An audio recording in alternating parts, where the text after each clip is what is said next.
Hi, I'm Rebecca Olson, CEO of the Maryland Association of CPAs. This year, we're thrilled to once again host the MACPA Foundation's Women to Watch Awards. We're excited to celebrate 30 amazing female leaders in our profession. And these awards not only recognize their success and contributions, but also inspire the next generation of leaders. Join me now for a brief interview with one of our incredible honorees, and we hope to see you in person on September 26th at our Women to Watch Awards breakfast. My name's Megan Lusby. I'm a director of property tax at Clearview Group, which is a full service accounting and CPA firm. So the firm handles your traditional income tax and audit work, but we also do state and local tax work, and that's where I sit within the organization. And Megan, you've been in this niche area of state and local tax most of your career, right? Yes. And you've seen it in different ways, different organizations, smaller firm, a much bigger organization. What accomplishment would you say you're most proud of in your career?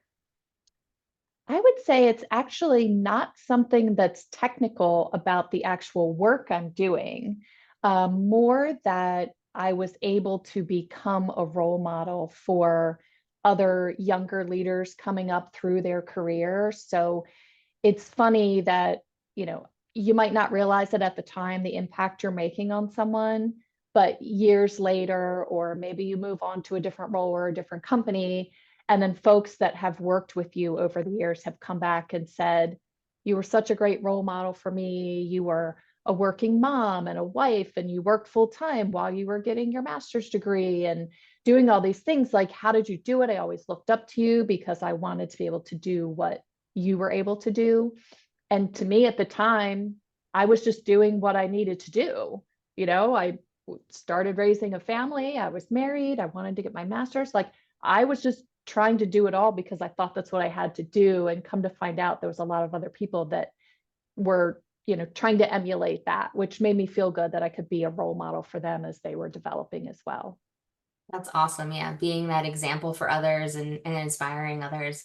And I would imagine that you probably had a role model that you were maybe emulating, or at least someone that was really encouraging you in that way. Who would that significant mentor or role model be for you? I've definitely had several over the years. I had one female boss, let's say, over time. Eventually ended up kind of being peers and worked together in that capacity. But she was always the person that was very inclusive of everybody. She was always taking other people's feelings and goals into consideration when she was thinking about where are we going and what do we want to do and where are we heading next as a team, but also how that impacts individuals. So she was definitely a role model for me. And then I've had several male mentors over the years that were very good at just listening to me personally and how did I want to grow and what pace did I want to grow at, and helping give me the tools to be able to do that successfully. That's amazing to have that network of diverse mentors and role models, right? We can learn so much from each other. Exactly. I'm wondering if you have any advice now for a young person going into the profession. We've been so many changes in our profession over the last decade, 20 years. What would you say, to someone approaching the profession or thinking about becoming a CPA and part of this profession? Well, I have two boys in college, so this is a great time for that conversation. Just letting them know there's always a need for CPAs and tax professionals and finance professionals, because no matter what, taxes are not going away.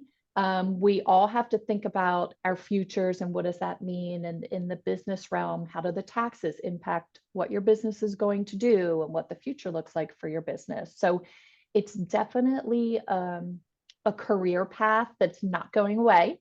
And we all need them, and not everybody is an expert in it. So people are going to need assistance and advice, but also to just keep learning and growing.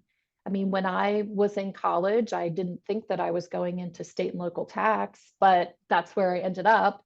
So you kind of find the niche, and then wherever you land, keep growing and keep learning, because there's lots of opportunities out there within this accounting and tax space that you could learn from, you could grow from, you could continue to progress. Maybe somebody even wants to start their own business. So you just never know where it's going to go. So keep learning and progressing. Yeah. So many opportunities in our profession, and Mhm. entrepreneurship, like definitely Mhm. a backbone of entrepreneurship, having that accounting and finance knowledge.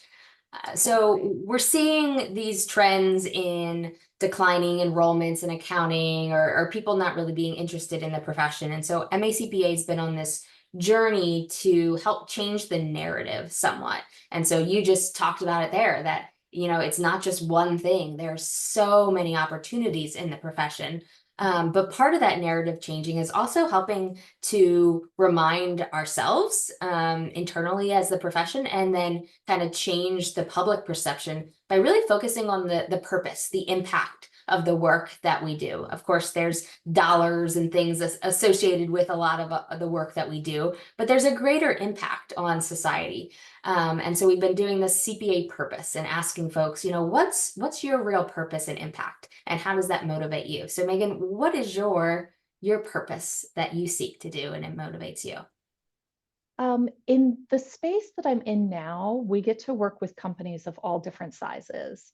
So, a goal for me is to work with those businesses, whether they're smaller businesses or medium or larger, whether they're growing, whether they're comfortable where they are, but helping them to, you know, do what they need to do to operate their business, to grow their business, to make sure they're in compliance in the tax world, they're not getting penalties and interest assessed to them, and to get them comfortable that they can run their business smoothly by having a consultant or a tax advisor that's helping them deal with those things that they might not be experts in. So really it's, helping them achieve their goals. Right, coming alongside businesses in different areas and different sizes, and helping them achieve their goals. We are this Yep. this conduit of other people's goals, so that's Mm-hmm. pretty cool part of our Mm-hmm. profession. Yep. So we have two categories as part of the Women Watch Awards. We have the emerging leader and we have the experienced leader, and of course the common word there is leader. And so I'm curious, what does being a leader mean to you?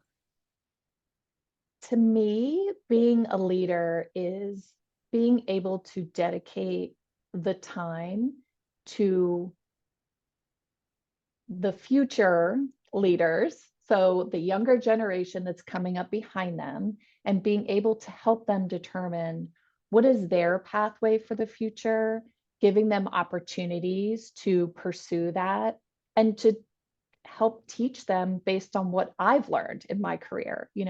How do you manage people? How do you become a good leader?